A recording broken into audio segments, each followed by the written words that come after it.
All right, good evening, peace and blessings. Assalamu alaikum, and welcome back to the STEM Files. We serve as the voice of STEM talent and Black culture. In tonight's episode, we're going to be talking about really the science, engineering, and technology behind fighting fires.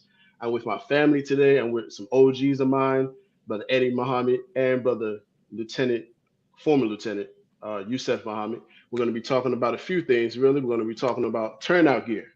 This is the things that you see the firemen wear and the different things that protects them while they're on their job. We're going to be talking about what materials these suits are made of and how has the material evolved over time. We're also going to be talking about the recent forest fires in New Jersey. You know, in light of these recent forest fires, what causes these massive conflagrations and how has stopping and preventing these forest fires evolved over time as well. So we're going to be talking about a lot of things. We're also going to be talking about the recent parking lot collapse in downtown New York at Pace University. So family, please stay tuned for more after this.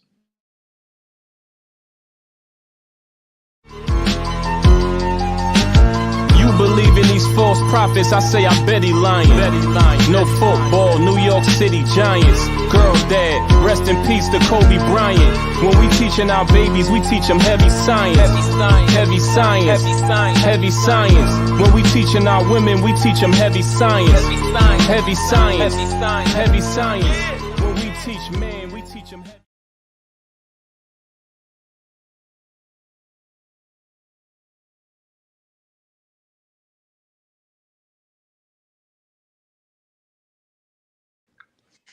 All right, family. Yes, as the theme song stated, we are indeed teaching heavy science, and we appreciate you all for tuning in once again. This is the STEM Files, where we host the best and brightest in science, technology, engineering, and mathematics in the Black and Brown community. If you're watching, family, you're watching live, hosted by Tariq, cardiac and Jabril engineer, at the STEM Files on all major platforms: Instagram, Twitter, Facebook, and YouTube. Family, my name is Tariq Muhammad, aka Tariq Cardiac. I'm a biomedical research scientist with a concentration in cardiovascular pathobiology, which is the study of how diseases form in the heart and blood vessels. I'm usually joined by my right hand business partner, closest friend, Jabril Muhammad, aka Jabril Engineer. He's a civilian mechanical engineer with the United States Navy. So he works on material science, different types of development when it comes to materials, as well as making sure that those big, strong, giant ships that you see in the Navy yards work as they should. So, family, I want to thank you all again for tuning in. I have my brothers with me. I have some OGs with me. I have Deputy Fire Chief out of Mount Vernon, Brother Eddie Muhammad, and former Fire Lieutenant Yusef Muhammad. I want to first and foremost welcome you brothers to the show. I appreciate y'all for stopping by and accepting the invitation. Assalamu alaikum. Welcome to the platform. Walaikum salam, sir. Walaikum salam, beloved. Honored to be here. Yes, sir. Yes, sir. The honor is all ours, beloved. So, family, we're going to be talking about, the science and the engineering behind fighting fires. Now, a lot of people don't really look at how science and engineering has advanced the industry of we're not the industry, really the profession of fighting fires. But I wanted to, before we get into the science and engineering and all those things, I wanted to first break down each of you's background, what you do right now, and what got you involved in being a firefighter. We're going to start with the chief, deputy chief out of Mount Vernon, Brother Eddie Muhammad. Yes, sir. So tell us more about yourself, how you got to where you are now, and we'll go from there. Yes, sir. Assalamu alaikum, Brother Tariq, and Salam. listening audience. Ramadan Mubarak for all those who are celebrating Ramadan. Ramadan Kareem. Ramadan So, Kareem. yes, my name is Eddie Muhammad. I am a deputy chief in the city of Mount Vernon Fire Department. I have 33 years of experience. I'm also a EMT and a CPR instructor, as well as an arson investigator. Oh, okay. We're going to get into that. Yes, sir. Yes, sir. So just a little about my department. We are a suburb right outside of New York City. We border the Bronx.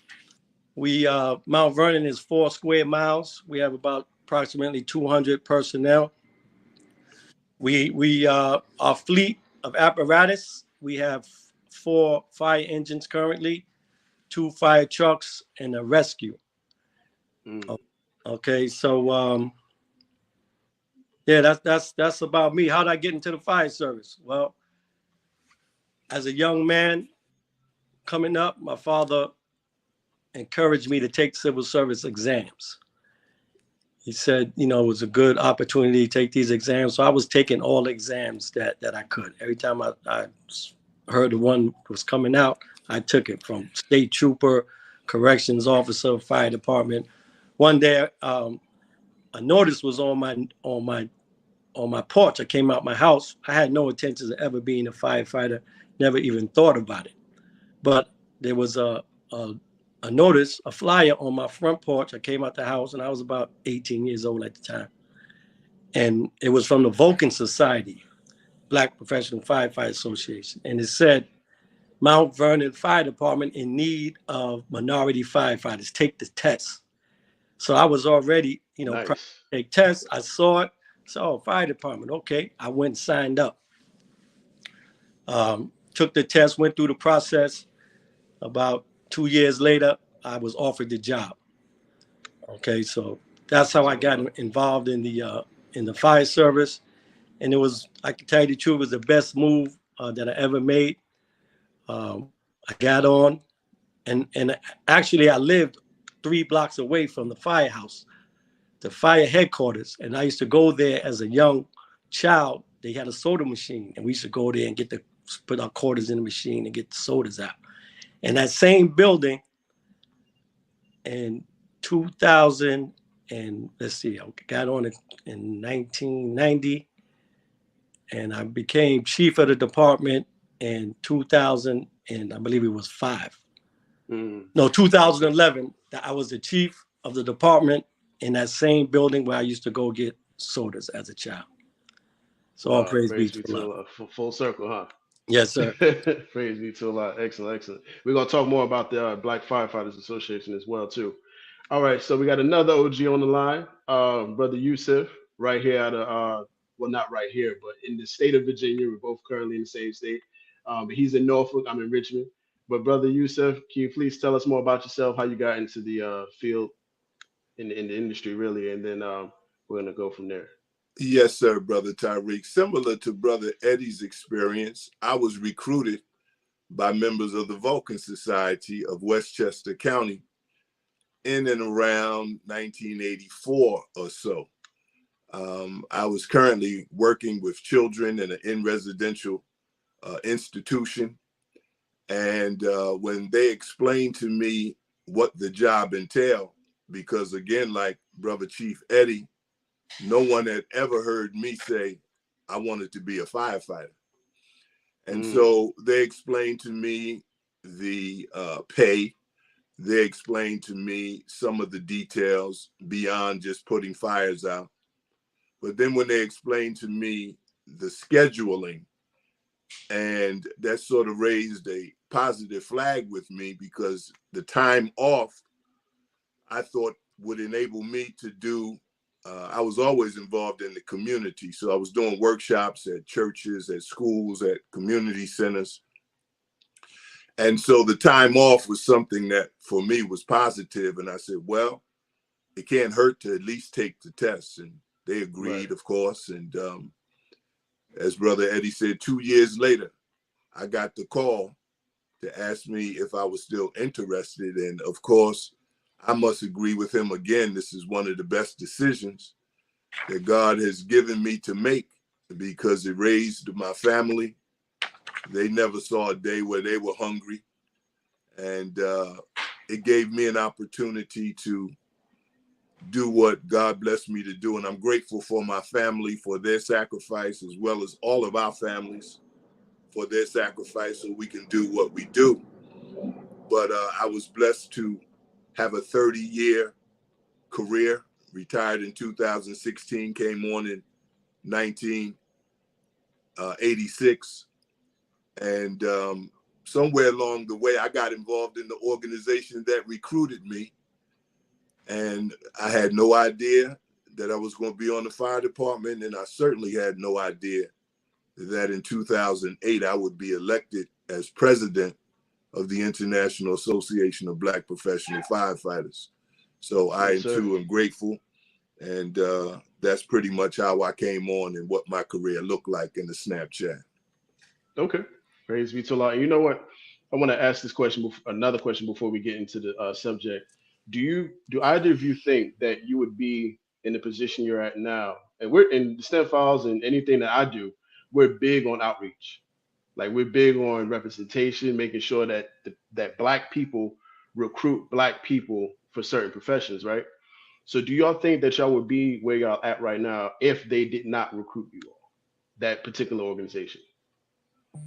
I would I would say absolutely no, and only because I would have had no idea that a test was coming out, and that was one of the tricks that they played. See, they would if a test was out, they kept it quiet. They never publicized it.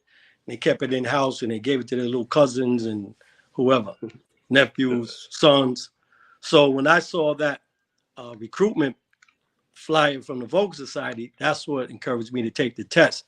And since then, I have run at least 3 or 4 recruitment drives myself from being on the job, and I'm responsible for getting many young black men on the job today. Got you, got you. I Okay. agree with Chief Eddie. No way in the world I would even consider being in the fire service. And shout out to the OGs for us. Yes. Joe Miles in Mount Vernon, Bill Yes, McQuay sir. in Yonkers, Otis Higgs, Squeaky Robinson in White Plains, and Dickie Du Bois in New Rochelle. It was not a lot of blacks on the job when we were recruited. It was just twos and fews. But Right. they had the intestinal fortitude to fight the powers that be, both in the courts of law and before that, probably in the parking lot once they got off the ship. But Right, that's right. another story for another time. Yes, sir. Yes, sir. Thank y'all for those answers. Because, like I said before, it's one thing where you're going online to apply for a job or what have you. It's another thing where your brother comes to get you, and that's what the FOI is all about, right? It's Yes, sir. going That's out right. there and getting out people. So if this organization is taking on a similar characteristic and going out and getting their brothers to serve in this field. So I appreciate them for that. So I wanted to ask y'all, like when y'all first stepped foot in the fire academy and you first started training, was there anything about the training that was a little bit more scientific or technological than you expected? Absolutely. So it was like building a rocket ship. It was totally alien fire behavior. You have to learn so much about chemistry, about the whole thing about fire and how fire operates and all kinds of things. Hazmat. I mean, it was totally alien, but we got through it. Stayed in the books and was able to get through it by the grace of Allah. Praise be to Allah. Brother Yusuf, what about you? Yes, sir. Well, Brother Tariq, we're taught to be forever students, right? Right, Saviors, servants, soldiers. So I went into right. the classroom letting them know I don't know anything about this profession. Yes, So, sir. but I do know a lot about education. I come from a family of educators. So I know if they're, telling me straight no chaser or they're trying to fluff it off. And so when they first showed me the triangle of the composite of what fire is all about scientifically, they showed me a triangle. At the top was oxygen, at the left angle was fuel, at the right angle was heat. And then they had another, the lines of the angle extended beneath it and then horizontally connected the dots, and they called that a tetrahedron. Mm. And the tetrahedron was a chemical chain reaction. I said, oh boy, this is deep. This is not just like, striking a match. This is science. And Right. Right. so from day one, whether it was the science of what makes up fire, or whether it was, let's just say, one piece of equipment, the self-contained breathing apparatus that, had purge valves on the mask, and how much time of air you had in the cylinder based on your adrenaline and how, your breathing science, technology, right? Right. So yeah, I agree once again with Chief Eddie. Absolutely not. I had no idea, but the whole fire service is full of science, technology, engineering, and mathematics. Praise be to Allah.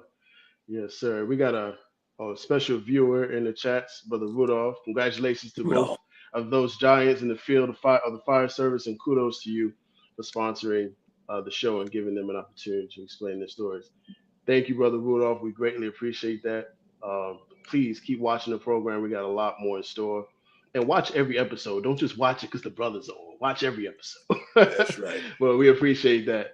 All right, family. So let's move on to the next topic. We're talking about, some heavy science here, right? And I wanted to ask you both. Matter of fact, you know what? I'm gonna ask this question first. This is from my beautiful wife, Sister Kiara. She said, with the importance of mental health, how do you maintain your mental health as a first responder, given the unknown of the calls you are dispatched to? You want me to start? Yeah, Well, take a shot at it. well, as a firefighter and an emergency responder, we come across very traumatic scenes, and we deal with very traumatic situations and incidents on a daily basis, from gunshot wounds to loss of children, babies. This all just happened within my company when I'm talking about within the last month. And I Mm, mean, my guys, these are grown men, come back and they have tears in their eyes. I mean, they're crying, they quiet, they don't want to speak. And I know that, through Dianetics, I get everybody together. We came upstairs, we put everybody in a circle, we just talked about it. mm, And we just talked about it, and that's that therapy. But and everybody, they some people talk, but you could see the energy change to a better place. And they talk how you feel, and but sometimes we have to bring in professional help. right, Uh, we bring in crisis management teams if it's really that bad. And a lot of times, if we have a job where we lose. We've had a job where we lost about three individuals of a family, including a baby, and that was really tough.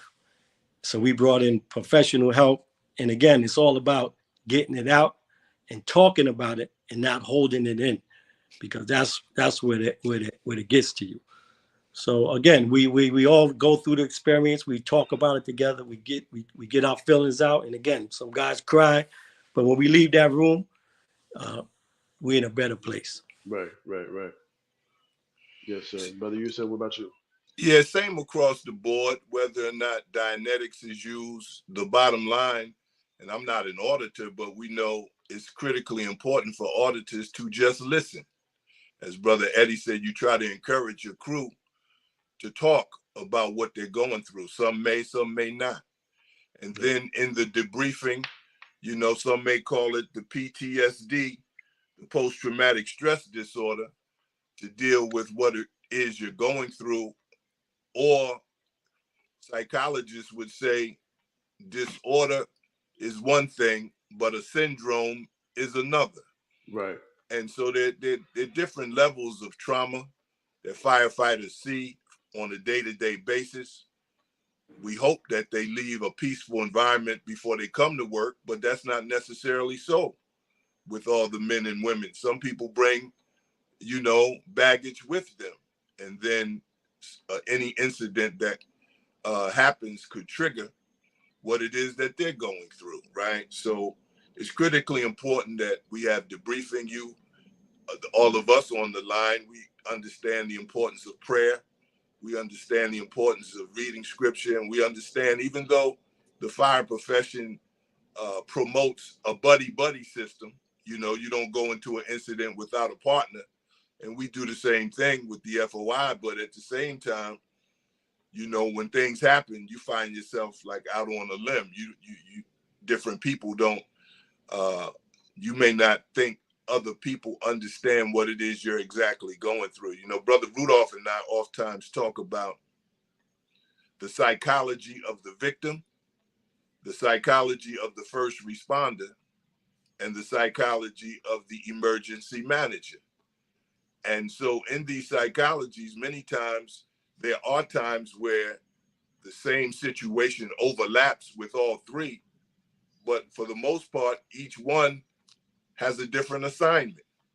And so I thank you for your question, because that's critically important for those of us who've been in the fire service or the emergency medical services or the rescue services. All hazards, absolutely. We'll just say all hazards. Right. Anytime you're dealing with the potential loss of human life, you know, it's so important. Or just the fact that you have someone's life in your hands, whether you saved them or not, you know, that mental health aspect is extremely important. So thank you, sweetheart, for the question. We have another question here. I'm gonna get to that question. I got you, brother Rudolph. I see your question. I'm gonna get to that one a little later. So I wanted to ask you. Let's go ahead and get right into the science, right? So, and correct me if I'm wrong, but the gear that you all wear to respond to fires is called turnout gear, correct? Yes, sir. Okay. Now this gear, right? Now I know, you know, technology advances over time, so it wouldn't be nothing new if the material is a better material than it was back when you came in, brother Yusef, right? So I want to get y'all's perspective on the material itself. First and foremost, what is it made of? How does the material interact with fire and other types of environmental hazards? And what has been the difference that y'all have seen just wearing the turnout gear over the course of the last 20, 30 years? We can start with you, brother Yusef. Well, yeah, of course, did some research, brother Tariq, and what I came across is that firefighters' gear is designed to be heat and fire resistant, but not completely fireproof.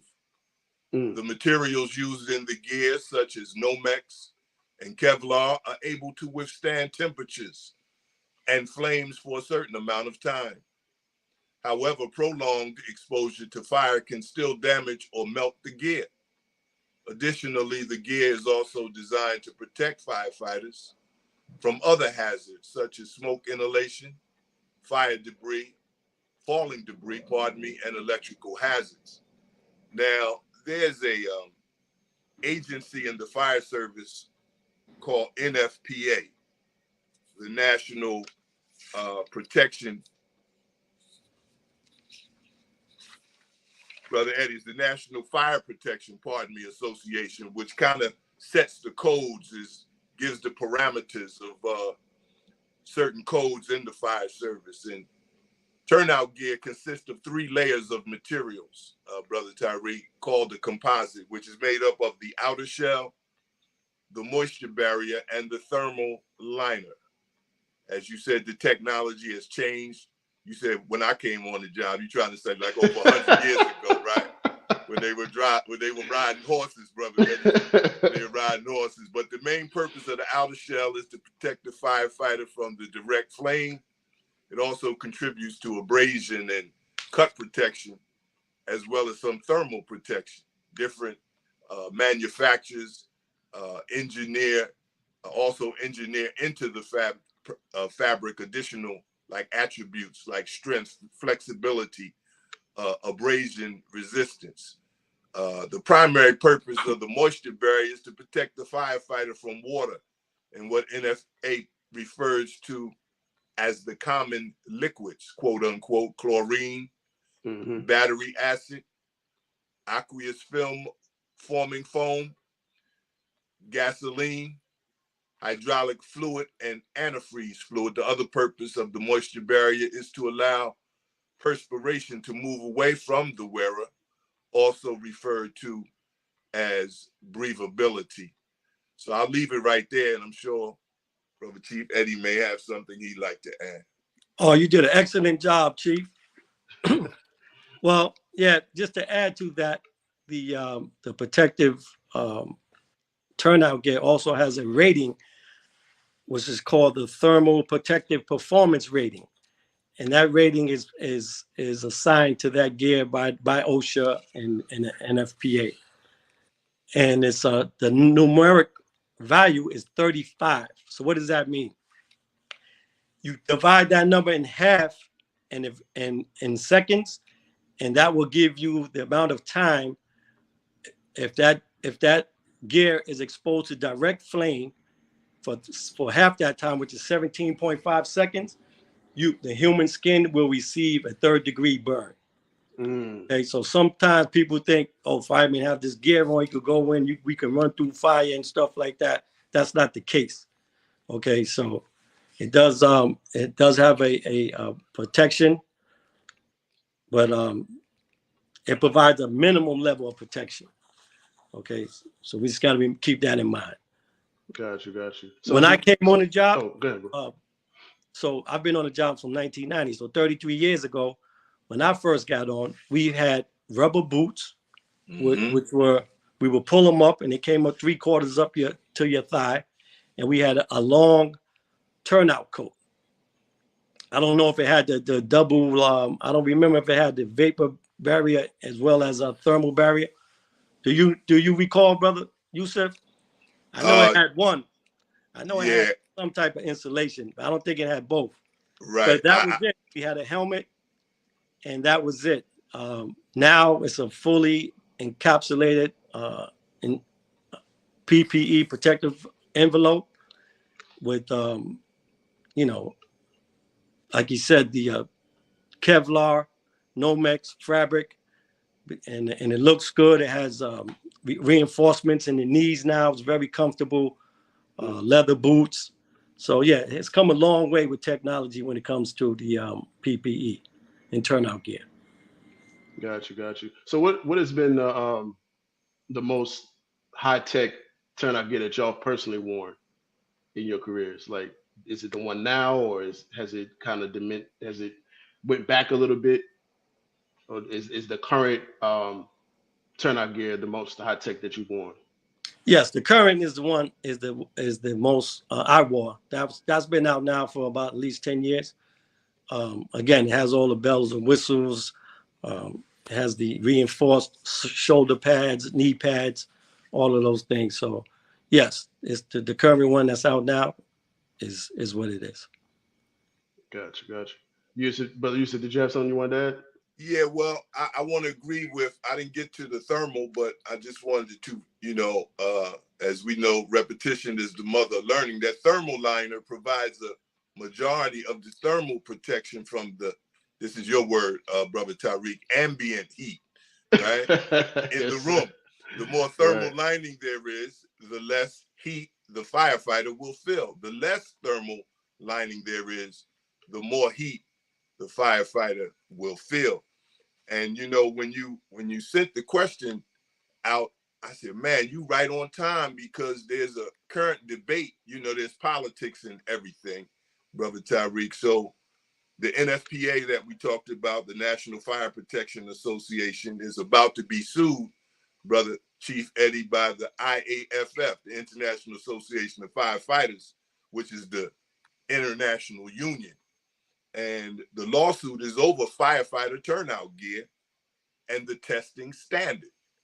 And so there's politics and everything. So when you laid the question out on us, I said, boy, you right on time, brother, with that question. Right on time. Wow. So what are some of the testing standards? Like, you don't have to go into all of them, but like, what are some of like 2 or 3 testing standards that these particular departments seem to be not departments, but I'm assuming you said these are the makers of the turnout gear, right? Well, no, the NFPA is not the maker of the turnout gear. They just set regulations for firefighters, make recommendations based on testing that they approve of, you see. And so, again, it's politics. I can't speak to it. The lawyers are getting in the courtroom and decide what's what. But, in hazmat, which is a different type of turnout gear, if you will, PPE, personal protective envelope. It's a thing in hazmat, Brother Chief Eddie, called time distance shielding. And so I would think, Brother Tariq, the same thing goes in one sense in terms of testing the turnout gear. They do it based on the time, based on, the heat that they put on it, the distance, and based on just, how much heat that particular turnout gear can stand. As I was saying before, nothing is completely fireproof. You can say heat or fire resistant, but when it comes to these manufacturers promoting their particular turnout gear, you'll see certain words like in their promotion plans, or because there are risk factors and uncertainties even in the testing of the equipment. So you'll see words like expects, our business anticipates, or we believe, or we could, or we should, or we will. They can't be exactly right and exact in terms of saying this equipment we have is fireproof. And that's what a lot of people kind of miss when it comes to doing any type of experimentation. You can't say something will in experimentation. You have to wait until everything is done, and then you can determine what will and what is. So I hope some positive things come from that from those investigations. But at this time, family, we're gonna go ahead and take a quick break for the Final Call newspaper. We're gonna play just a quick promotional video about what the Final Call newspaper is all about, and then go into this week's issue. So stay tapped in, family.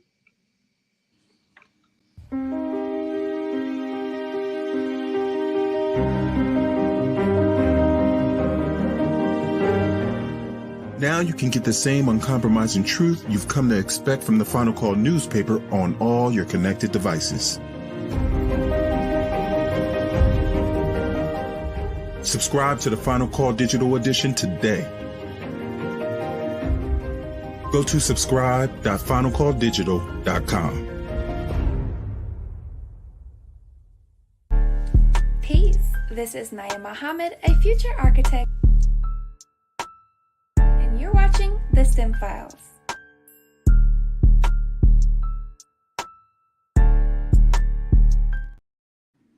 All right, family. Thank you all for staying locked with us. Once again, shout out to Sister Naya. She's an architecture student out of Chicago. Shout out to her for making that quick clip for us, letting you all know what you're watching. But family, this week's edition of the Final Call newspaper is taking charge of Black maternal health. You know what, family? This is a very important subject. And it's not just the Black community, but all communities, really. And I'm glad that the Final Call newspaper is highlighting an issue that our people are going through right now, where you have different things along the lines of maternal health, like the abortion issue. You have issues like different things that a baby can be born with, or just the overall state of a mother who is expecting. So we wanted to first and foremost appreciate the Final Call newspaper for such timely message and cover of the Final Call newspaper. But family, let's get back into this subject. Matter of fact, if you would like a copy of the Final Call newspaper, you can reach out to me right here. If you're in Richmond, you can tap in with me in Richmond, Virginia. If you're in New York City, definitely tap in with Brother Eddie. Or if you're in Norfolk, Virginia, you can tap in with Brother Yusef. Everybody on the screen is an FOI, and we all carry the Final Call newspaper. So please, right. please check it out. All right, so let's get back to it. We got a couple questions in the chat. This question is from, and it's a really good question, and I think it's something that has a lot to do with the turnout gear. Let's see if I can find that question. Bear with me, fam. Okay, here it is from David Washington. Doesn't the gear have to be? Doesn't it have to be or should be washed properly? Also, there seems to be possible lawsuit dealing with the foam firefighters. Dealing with foam firefighters have been using over the past few years. What are your thoughts? And I have a few questions about that foam too, but let's get into that. So, does it have to be washed first? The turnout gear, is it more effective when it's cleaned on a regular basis? Yes, actually, there's new regulation now that's out where they want the turnout gear to be washed after every fire. Okay, because of the bad stuff that's on it. that's causing a lot of cancers and different sicknesses. So there's right now they're talking about they want it washed after every incident. So again, I mean, in my department, we haven't got to that level yet, but it's something that's coming, definitely coming down the pipe because of lawsuits and different things and the cancer rate of firefighters. So Mm. yes, washing is very important. It seems that in the being a first responder, it seems like lawsuits kind of they kind of make um, the industry be more uh, innovative when it comes to the technology and improvements, right? So, and I'm gonna get to you, brother Yusuf, about that question, about watching the turnout here. But what do you all think could be a better way to facilitate innovation in the fire department outside of it always being somebody complaining or anything like that? What what could we do to promote more innovation in this field? You start with you, brother Yusuf. Well, I think first of all, you have to have relationships with the people who are willing to promote what it is that you're proposing in terms of the technology. You see, this fire service is a strongly knit members only club. When I was active, I was in constant communication, not constant, but when I needed to, with the president of the International Association of Firefighters. His name at the time was Shakesburger. And so Shakesburger, he had a key to 1600 Pennsylvania. Pardon me. No, you good, beloved. Yeah. And so, he was politically involved, in other words. He already had the connection to the manufacturers of the turnout gear. And so those of us who are new to the fire service, as Brother Eddie said earlier, that was one of the reasons they didn't want us to get close to what goes on in the fire service in terms of money spent for equipment, the political relationships, who's doing what, when, where, how, and why. And so it's critically important, in my opinion, to have the relationships with people who could be the movers and the shakers. When I was the president of the IEBPFF, I was a member of what is called the Congressional Fire Service Institute, which was 30 representatives from nonprofit, not-for-profit, and for-profit organizations from around the country. And these are the movers and the shakers who have relationships with the lobbyists, who have relationships with the congresspersons, who have relationships, and it shouldn't be, but we know America's for sale, even with people on the Supreme Court, you see? So these are the type things that if you really want to get into the nuts and bolts of it, and, you should believe that there are many people who believe that all politics are local. So Brother Eddie has to have a relationship with his mayor, with his city council. I had to have a relationship with the mayor. I didn't have to, but I chose to because I knew the nature of wanting to get certain things done. You had to know who was in position to do what for you. So that's critically important. Yes, sir. And we have a few people in the comment section mentioning this issue with the fire extinguishers, right? And having these the A and triple F foam being carcinogens, right? So I wanted to Right. get y'all's take on that too. And I didn't even really think to ask this because I was reading something a while back about an inventor named Garrett Morgan. He's responsible for the That's traffic right. light and the gas mask, right? And Yes, one of the sir. things he also helped produce was the first type of foam that's used to put out the fires. And that foam was made from soybean materials, right? And we all know, well, should know by now that soybean is very carcinogen. So I wanted to ask y'all, is this material still made from the soybean or is it made from more synthetic blends of materials? I know that there is lawsuits with the AFFF foam. We're not using it anymore. So everything now is synthetic materials. However, it's very expensive. Okay, so we used to train. I in my career, I've trained with the AFFF many times. Had it on my boots, and thank God nothing's happened. But yes, all the stuff now is synthetic, and those lawsuits are pending. Got you. Brother Tariq, I do want to add this as well, because you may or may not know, the brother who asked the question, Dave Washington, is the former chief of Las Vegas Fire Department and Rescue. Okay. And a great teacher, instructor, brother Chief Eddie and mine, and Yes, also sir. the CEO Another OG of the Dr. Carl Holmes Executive Development Institute, which is a firefighter leadership institute that takes place annually on the campus of Dillard University in New Orleans, Louisiana. Wow. Okay. Shout out to Brother David. We appreciate you for tuning in. Another OG in this field. We appreciate you for all your support and everything you've done for our guests, and that incredible question too, because it definitely sparked a whole another line of conversations that we're having right now. So, just coming from a perspective of you all knowing what it takes to cause a fire, right, and knowing what it takes to put it out. What are some things that you would recommend, and you may not be able to think of any right now, but what are some things you recommend that will be able to replace that type of foam for these fire extinguishers?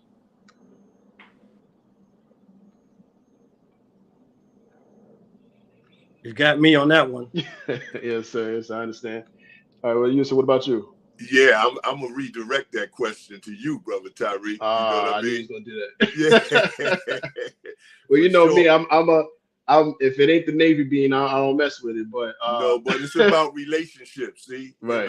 whether it's yourself or brother Jabril, engineer, or the network of engineers. Shout out to brother Quincy out of Muhammad Mosque number 57, a young brother like yourself who's I believe, mechanical engineer. Okay. And it's about networking. We have scientists on all different levels, and research. You know Yes, how sir. important research is, and once we put that research with that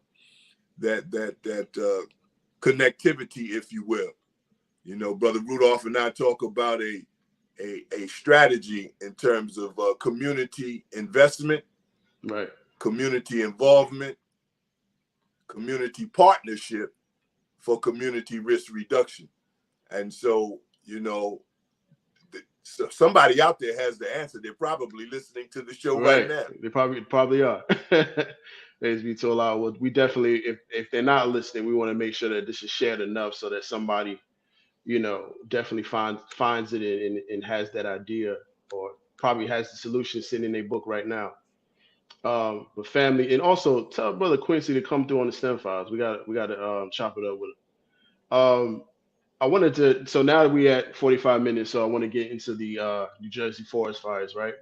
So we have a lot of questions in the chat about the forest fires, but just to kind of lay a foundation, New Jersey right now, most of the states on the East Coast have a lot of vegetation, right? So what is the driving force behind a forest fire? What starts it? How does it maintain itself for a long period of time? And what are some of the things needed to keep it from spreading? Well, according to research, 50% of forest fires are started by lightning. Mm, The other 50% are man-made causes, either cigarettes, campfires, things of that nature, just being careless, or arson. Okay, what's causing a lot of these fires is the climate. That's what really fuels the forest fires. So when you have dry conditions, you're not having a lot of rain. You have a lot of leaves on the ground, brush. It gets dry, and all it needs is that spark, and that's what's happening. And again, we've had extreme weather all for the last 10 years. Okay, and it's just getting worse. You know, the fires are getting worse. The forest fires are getting worse. California, 2018, a whole town, Paradise, California, was wiped out.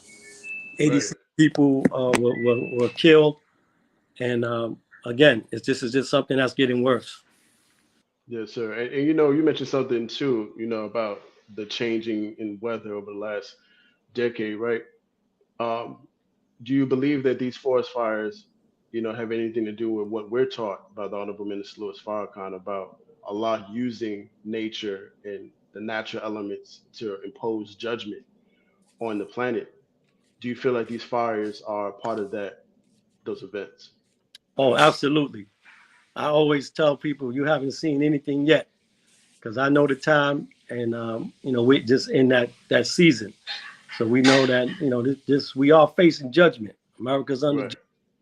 and I like to just say prepare. We have to prepare for the worst and pray, you know, and that's the key. But look, they just had 2 feet of rain came down, Right. but in In Florida, Florida. Yeah. I mean, overnight, Right. closed down the airport. They called it a 1 in 1,000 year event. But these so-called 1 in 1,000 year events are happening uh, regularly now. Right. Okay? Like normal. Right. Okay. Right. So yeah, that's exactly what it is. I mean, the climate is changing. The conditions are there. The drought conditions mainly with the heat, and that's a recipe for what these forest fires and the conflagrations that's happening. Absolutely. Absolutely. Brother Yusuf, your take on the forest fires? Oh, brother, absolutely. Don't get me started, brother. You know, at one point, listening to the Mr. Nat, honorable minister, Mr. Disaster Preparedness. Yes, yo, sir. you getting me into it, brother. Pastor of disaster, brother. You Yes, know, at sir. one point, I heard the honorable minister Louis Farrakhan say, and I read it in one of the writings of the most honorable Elijah Muhammad, that he was looking for ministers of fire, Mm, right? Different context, but of course. trust and believe is in Right. what we're talking about right now. And if you go to Right. the book, The Fall of America, the most honorable Elijah Muhammad has a chapter called Fire Fed with Fuel. So all of this is related in terms of the time that we're in. And those who are on the line who go to church, they remember that gospel song that said way back in the Bible days, Noah told the people that it's going to rain. But what he told them, they paid him no mind. Mm, So when he left, they got left behind. It's going to rain. It's going to rain. You better get ready and bear this in mind. God showed Noah the rainbow sign. It won't be water, but fire next time. Yeah, we in it, brother Tariq. They Yes, won't be sir. able to come back to us and say, well, how come you didn't tell us this was going to happen? No, right. I'm getting the blood off my hands, as Right. both of Right. you are as well. Praise be to Allah. Yes, sir. Brother, was you about to say something?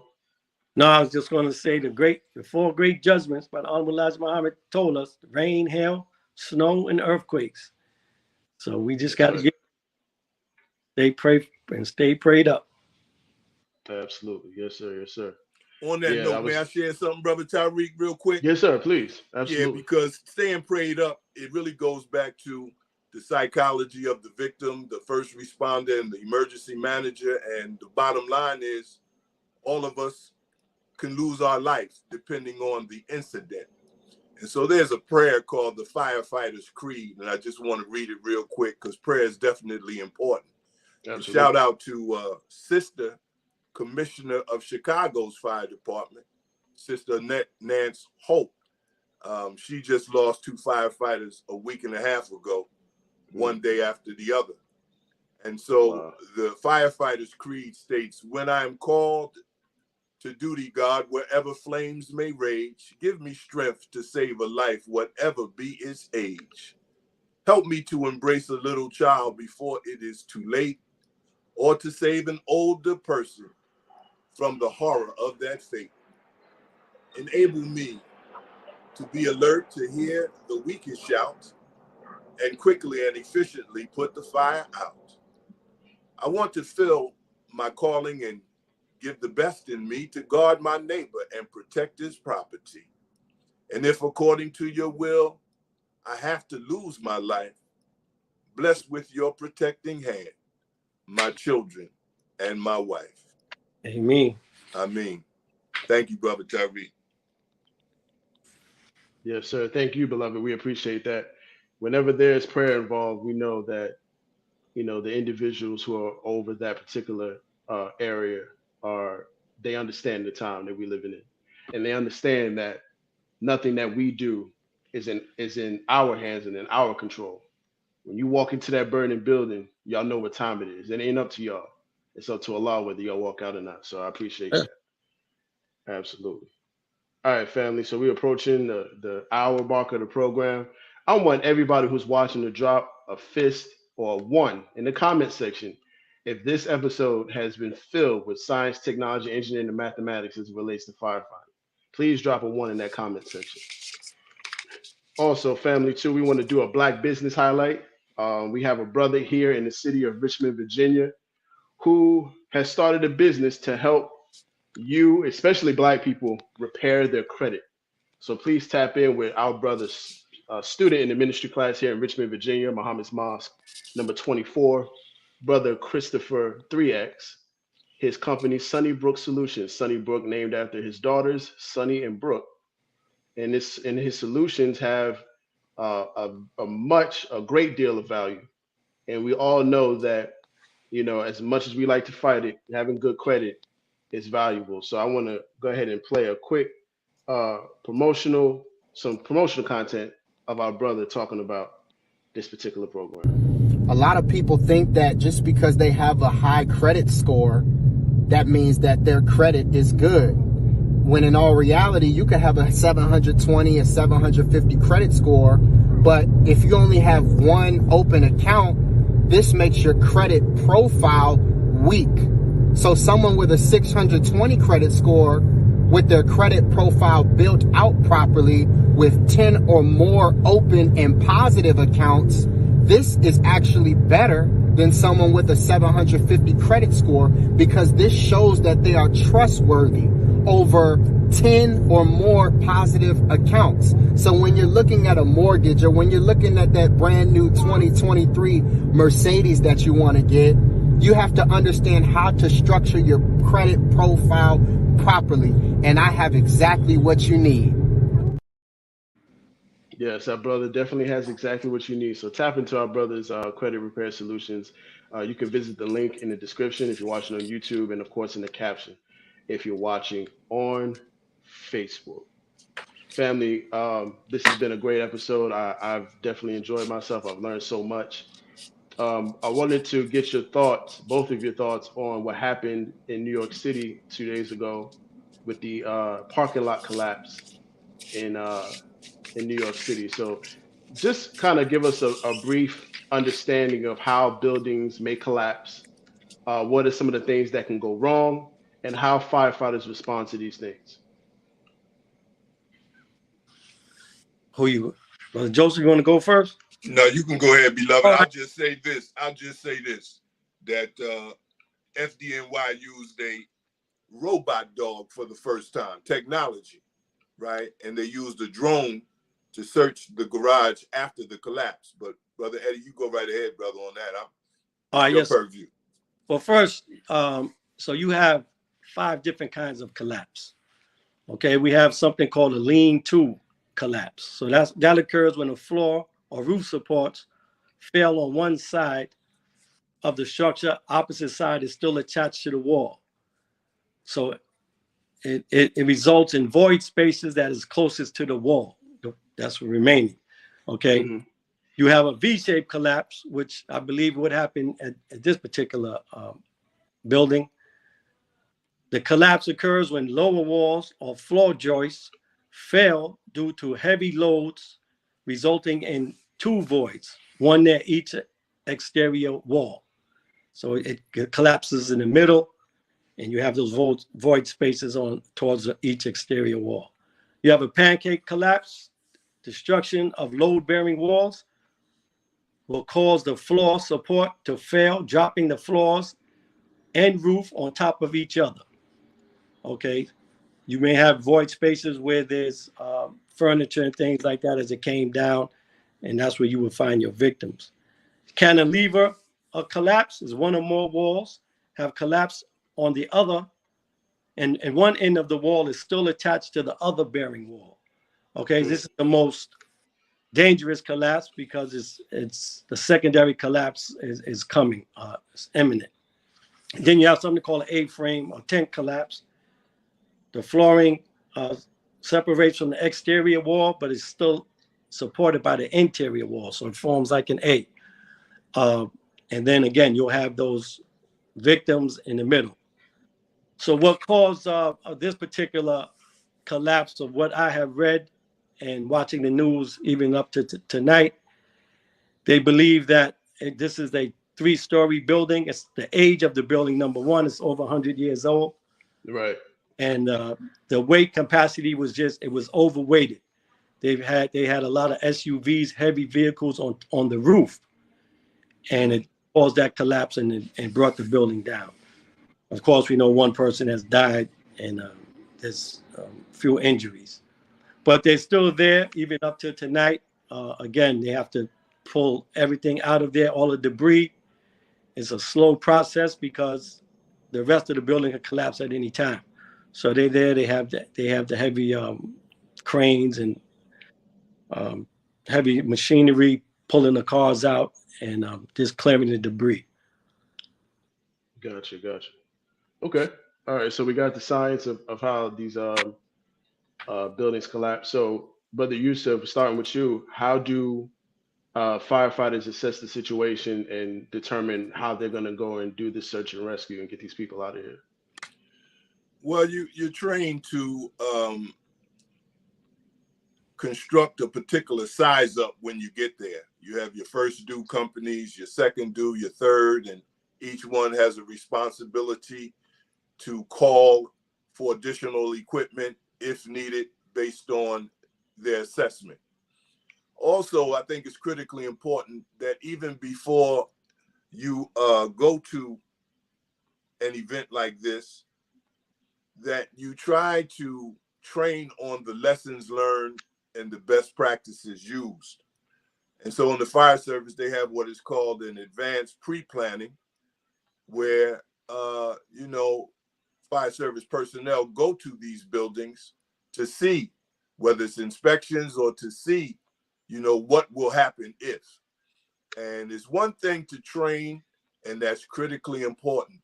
But we also have a term in the fire service called situational awareness, knowing what to do, when to do, how to do, where to do. Because no matter what you train based on lessons learned and your best practices, the next alarm you go to may be one that you've never seen before or never trained on before. So those are the things that firefighters keep in mind. Their training and also having situational awareness.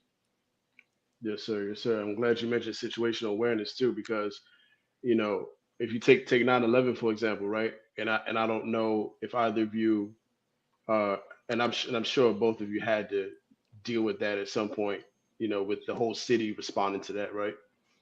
So, you know, something like 9/11, you're not expecting this to deal with nothing like that at work. That phone tripping, bro. Yeah, You're not brother, I expecting. apologize. No, A you lot of fine, you energy fine. coming through the phone, beloved. Right, can't take it. But you're not expecting to see something like 9/11 at work, right? That's not something you wake up and be like, the tallest buildings in the city are gonna come down. You're just not expecting that. So outside of 9/11, what have been some of the craziest things that you all have had to respond to in your field?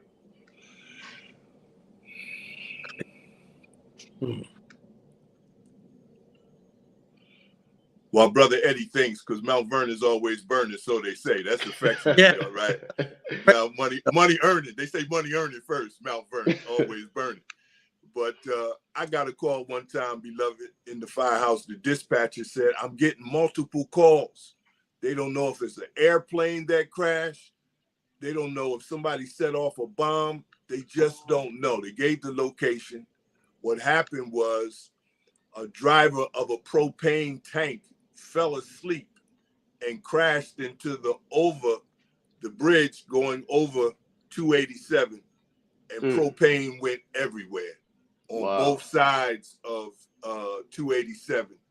And so when I rolled up as the first engine due, I looked and I saw fire everywhere. I likened it unto, and shout out to the Vietnam War veterans. I thought I was in Vietnam. And so that was one of the wildest incidents that come to my mind right now. Wow. Let me give you a funny story, true story though. But so we go to a fire. It was about in a 4-story multiple dwelling building. And we get there, many calls are coming in. All right, we were just about to eat dinner at the firehouse. We were all sitting around the table, and alarms go off, and we have multiple alarms. And they're saying a baby's trapped. So we speed to the call. I get there, and flames are blowing out of the first floor in the rear. I mean, blowing out like a blowtorch. People are running out. Smoke is throughout the building. And the police are out there, and so I'm the incident commander. I roll up, and they say, "Chief, we got a baby in there." So we are doing what we do. We're getting hose lines in place, and the truck company wanted to get in and get up the interior stairs to save this baby. However, the fire was coming out the door on the first floor. They left the door open, and it was coming down the hallway, and it was going up the stairwell. So they couldn't get up the steps. We had a delay in the water because something was going on with the hydrant. So we had no water, just the flames coming out, going up the steps. Now I had to do a risk-benefit analysis. I knew this fire's on the first floor. There's a 4-story building. There's a baby in there. One of the firemen came out. He said, "Chief, we got to save this baby." They had a fire escape in front of the building. So I look, I'm reading the smoke. I know we got a little bit of time before this smoke is going to engulf the whole building. I'm looking at it. So I said, "Okay, go." So him and the lieutenant, they went up the fire escape in front of the building, get to the top. They do a vent into search in the apartment. Okay. And I told them when they went up there, and I'm watching them, I said, "Stay on your radio." I said, "Keep that radio in your hand, because if I tell you to get out, I need you to get out immediately." They said, "Okay." So they get inside, they searching. And in the back of my mind, I'm saying, they're telling me there's a baby in here, but I don't hear a mother screaming or anything. So I'm having doubts, but I got to go with what they're telling me. So these guys are literally risking their lives because we don't even have a hose line. Okay. So next thing you know, the EMT comes over to me. The EMT, they're there. And one of the police officers come over. So I'm talking to these guys. I'm telling them what do they have up there. They said, "Got a smoke condition." They check in the room. They found a crib, no baby. They're going into the next room. I said, "All right, go." So I'm saying, now, how come the mother? I know, because if a mother's baby is in that building, you're going to have to hold her from going in that building. All right, I've seen those calls, but there's nobody around. So next thing you know, the EMT comes to me, says, "Chief, there's no baby. There's no baby." I said, "What?" We looked. They said the EMT was questioning the mother who was in the ambulance, and they said, "How old is the baby?" And she couldn't tell them how old the baby was. She said, "What do you mean?" "Well, how's your baby?" She couldn't say. They said, "What's the baby's name?" She said, Fluffy. Oh, come on now. This is the baby, it was a dog. Wow. I told the guys, "Get out now." "Oh, baby, the dog." The funny thing, the guys come out.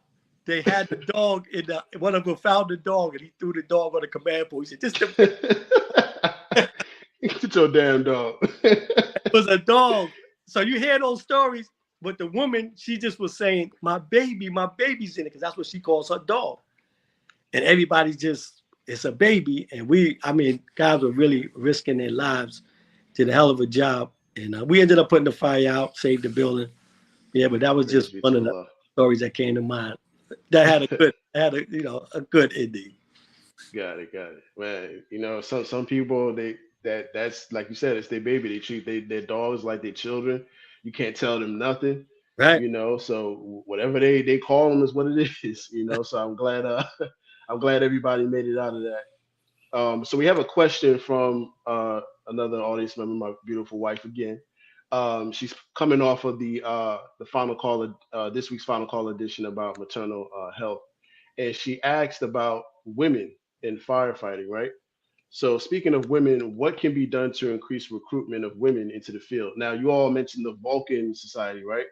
Did the Vulcan Society also recruit black women, or was it just black men? No, definitely black women. Black women are taking their place in the fire service now like never before. I mentioned Sister Commissioner, the Commissioner of Chicago, brother, is a black woman. Right, right. You who said that. came Yes, sir. through the ranks, brother, who's definitely qualified to be where she is. And you have to have courage beyond going in a fire. You have to have courage dealing with the politics of being there. And so, another fire. yeah, it's a whole nother kind of fire. You know, I really don't want to start naming names because there's so many that have just tore this fire department up, this fire across the country. You know what I mean? Shout out to the black women who are fire commissioners, who are dispatchers, who are firefighters. I mean, you talk about beautiful human beings that a female could come onto the fire department. And I don't know, Chief, where we were in Westchester, other than sister that was with Mount Vernon that did 10 years. Or, well, there's a woman in Yonkers, but there's never been a black woman in the whole history of the county that's been a firefighter. And so, you know, yeah, that's a very good question. Any sisters that's interested, get them in touch with me, and I'll get them in touch with somebody where they are locally. And that's our job, to pay it forward, because somebody paid it forward for us. Yes, sir. You understand? Right. Our motto at the Executive Development Institute, Carl Holmes Executive Development Institute, is all that I am, I owe. I live eternally in the red. So we want to get our sisters. This is a job that can feed your family. It's a career. It's not even a job. It's a career. And it's just not about fighting fires. You can become the commissioner. She's not fighting no fires. Right. You can become stroking that pen. delegating. Right. You know, the Most Honorable Elijah Muhammad said, organize, deputize, supervise, and check back. She's definitely doing that. Along with maybe 8 other chiefs of departments around the country. Shout out to Sister Tony Washington. I said I wasn't gonna call names. I love them all. Do it in a positive light. So drop names positive. No, for sure. She's in Decatur, Georgia. Tony Washington, the chief there. Sister Tiffany Wesley. She's not the chief of the department, but she's a deputy chief. And I want to say Alexandria or Arlington, Virginia. Shout out to Sister just got the job in Petersburg. Sister, I want to say Tony. I may be wrong. So that's why I don't want to start calling names. But these sisters are phenomenal. They're phenomenal, brother. Trust and believe. They're phenomenal. Our dear Sister Ziaz out in California just got the chief's position. She'll be sworn in next week. So all praise is due to Allah. Regina Wilson, Tracy Lewis in New York. I mean, oh my God, don't get me started. Yes, sir. Yes, sir. I appreciate that. And I had no idea there were so many black women in high command like that across the nation. Oh, yeah. Lisa Forrest in Philadelphia. Oh, yeah. Incredible. Praise be. And Brother Eddie, you know, you being a deputy chief, you have a lot of people under your charge. You know, so being is that we have a certain training, a certain way that we treat our women in the Nation of Islam. How have you been able to translate that over into your work as a fire chief? Well, I tell you, on that subject, my particular job right now in our city, there's a lawsuits going on where we have a hold on all hiring just because of that. So there was a woman, and this happened to be Caucasian woman. She took the test and she sued the city, basically saying that the test was unfair to women because it was based off of totally a physical agility test. And again, yeah, so because of that, they put a hold on all hiring, and something's going to happen. They're going to have to do what they have to do. They're going to be changing the testing process where it's going to be based off of the written now, and the physical agility is not going to be a time test or competitive test, but it's going to be a pass or fail test. And so that's going to help women get on the job. When I used to be the chief at one time in the fire department back 2012 to 2016, and I was fighting to get women on the job, but a lot of politics involved, and nothing ever happened. Another chief came in, I went in, to deputy chief, so it was out of my hands at that point. But yeah, I was definitely trying. We met with some lawyers, with the Vocal Society, the city lawyers, Justice Department, but it's coming now. It's definitely coming. We on the East Coast is more slower when it comes to women on the job. On the West Coast and other places, there's a lot of women on the job. Gotcha. Okay, praise be to Allah, and I'm glad you advocated for women, because I am a firm believer that there's no industry uh, in human endeavor that will be successful without women being involved. So, That's and we're right. taught that the Honorable Minister Louis Farrakhan teaches us that the woman's home is the woman's base, but not her place. Yes, sir. So we're strong. And for those who are watching, for those who think that all Muslims believe that your woman should be walking 10, 20 steps behind you, and you got out the car and you already in the store and she's still getting out the car. That's not how we function in the Nation of Islam. These three brothers on the screen are members of the FOI, and there's a certain way that we carry ourselves when it comes to our women. So That's right. thank you, brothers, for that. I definitely plan on looking more into the assistant fire chief in Petersburg, which is about 30 minutes from where I live. It's excellence, Black excellence. So at this time, family, we're going to conclude the program with something called nuclear reactions, right? Nuclear reactions is a segment we like to do where we pull a video from social media and we get you all to react to it and give your thoughts on it. And then I'm going to ask you all about, where you see the fire department evolving when it comes to technology and some of the things that you personally want to see in the fire department. So let's go ahead and play that clip. This fire hose nozzle was invented as a water shield. It protects firemen from smoke and flame by providing a water curtain, and it's pretty satisfying to watch.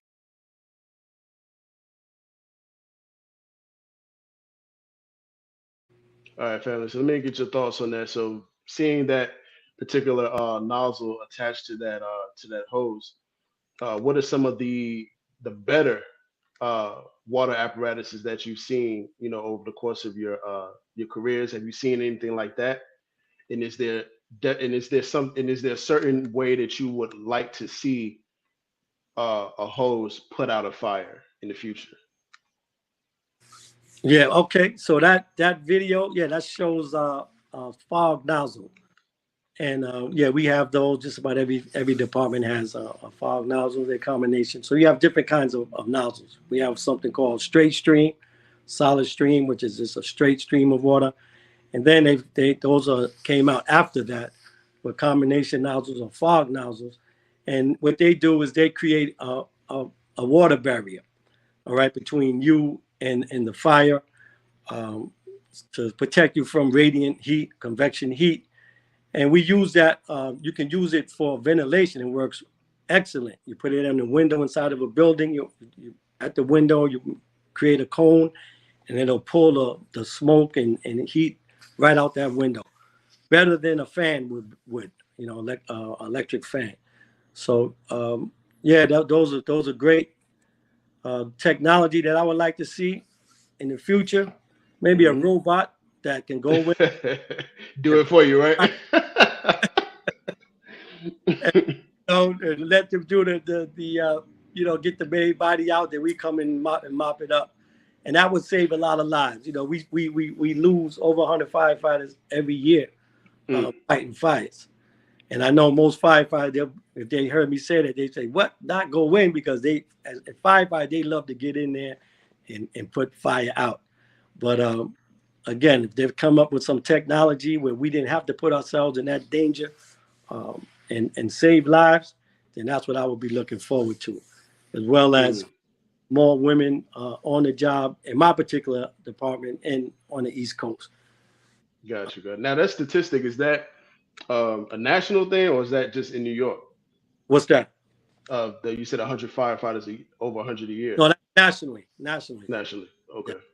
I was going to say, if that was New York, oh my God. Wow. Okay. Well, we definitely have to make some improvements with the tech and the science so that we can get as many robots in them burning buildings as possible. So we have a comment from Tehran Petaway. I don't know if this is already a thing, but I would love to see a drone take out a lot of the higher elevated fires.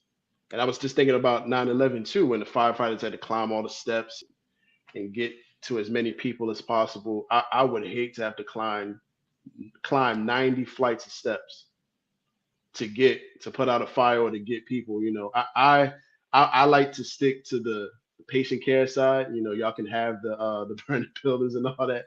But brother Yusuf, what are your thoughts on that? Like, what thoughts on the video as well as the future of technology in the fire department? Well, I agree with Brother Eddie, the future of technology.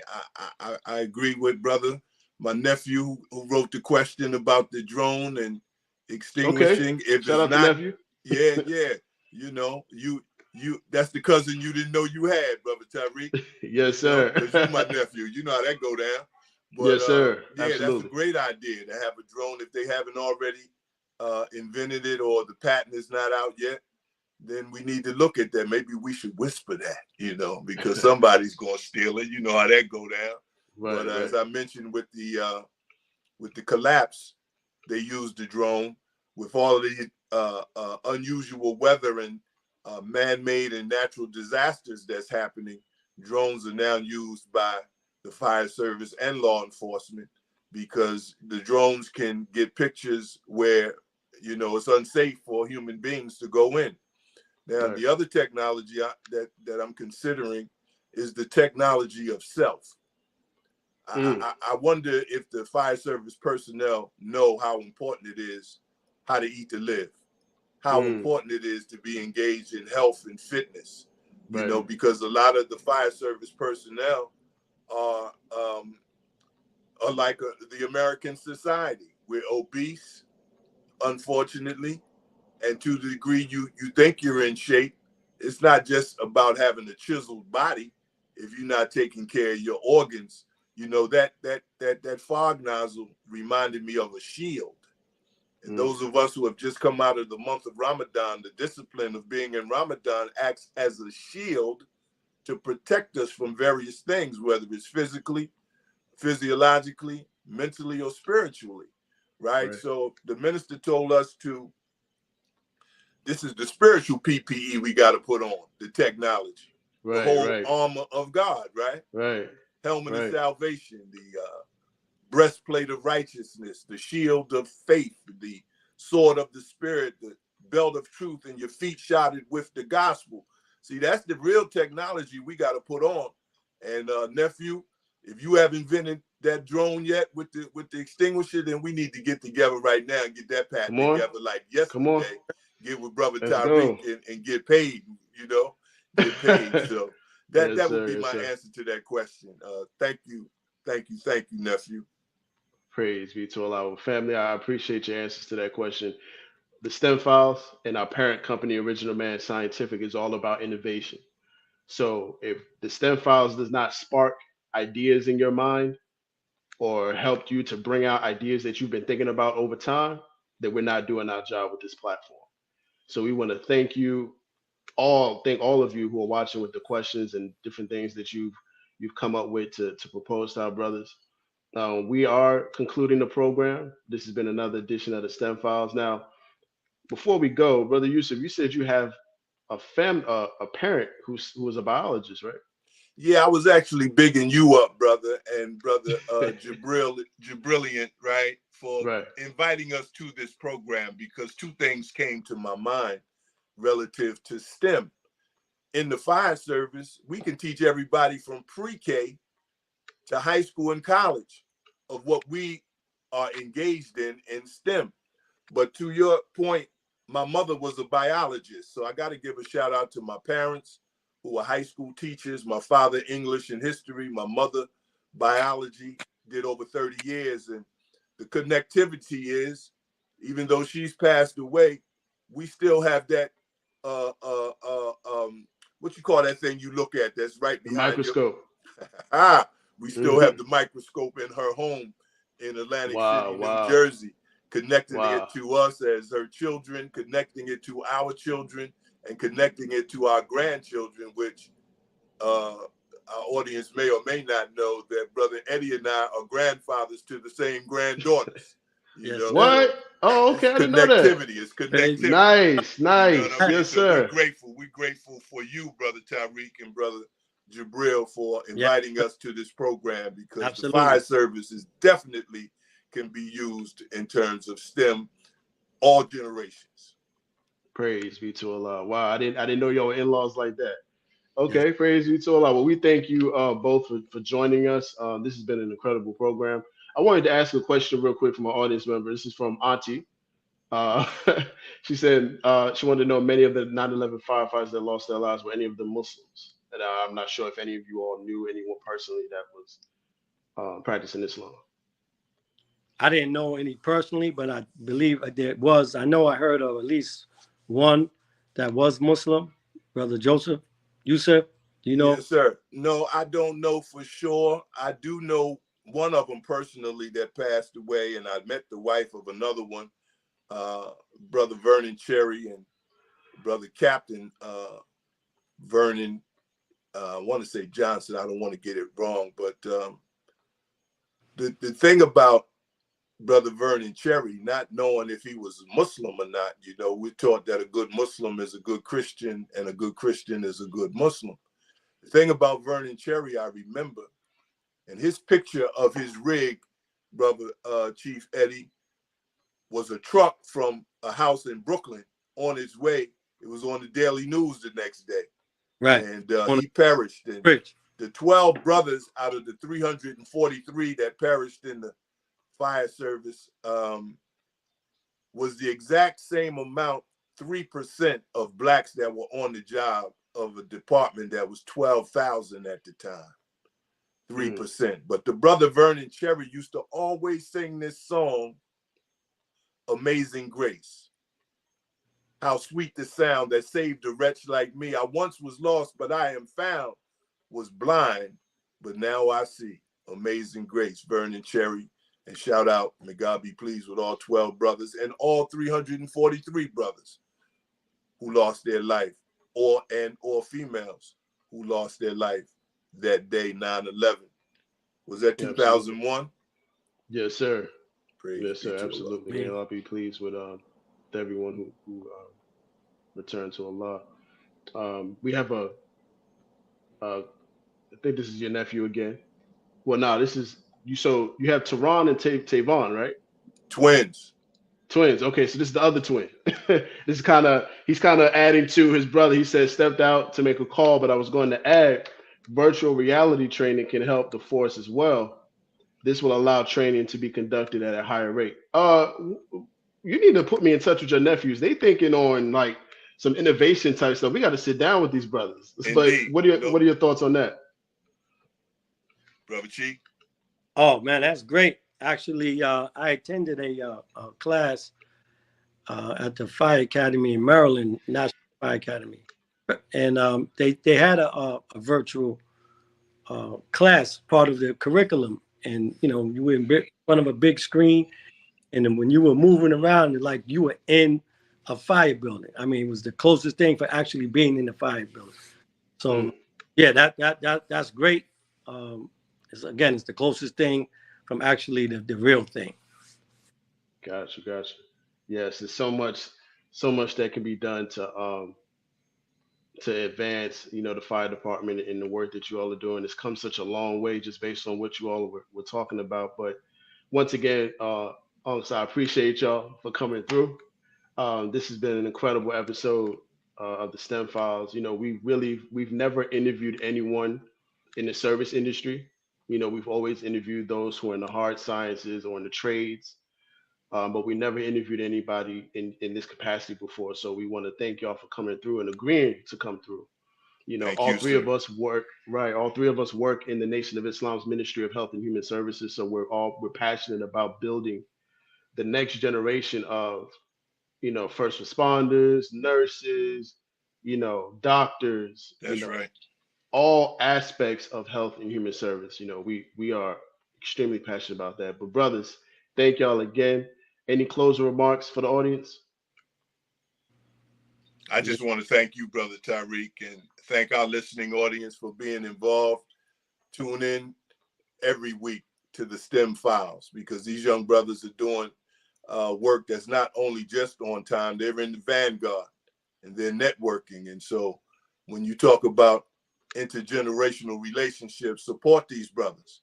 Not only Appreciate coming that. on the show, but they have a button that you can click where it says sponsor. And, you know, these brothers are doing the work that if there's an old world going out and a new world going in case you haven't heard, there is an old world going out and a new Absolutely. world coming in. These brothers are in the vanguard of trying to bring that new world order in terms of wanting for each other what we want for ourselves. So that would be my last statement, Brother Tariq. Thank you, brother. I'm eternally grateful. Assalamu alaikum. Walaikum salam. Thank you, sir. Brother Eddie. Yes, sir, Brother Tariq. Again, thank you also for inviting myself. I really enjoyed it.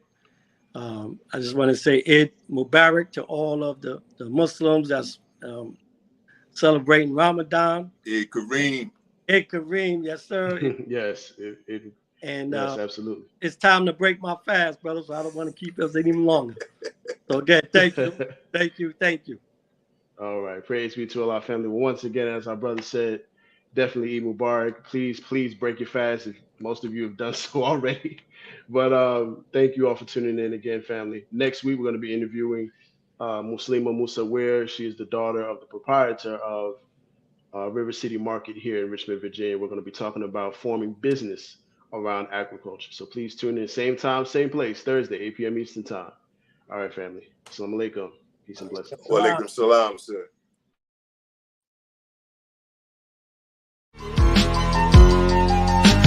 You believe in these false prophets, I say I bet he lying. No football, New York City Giants. Girl dad, rest in peace to Kobe Bryant. When we teaching our babies, we teach them heavy science. Heavy science. Heavy science. When we teaching our women, we teach them heavy science. Heavy science. Heavy science. When we teach men, we teach them heavy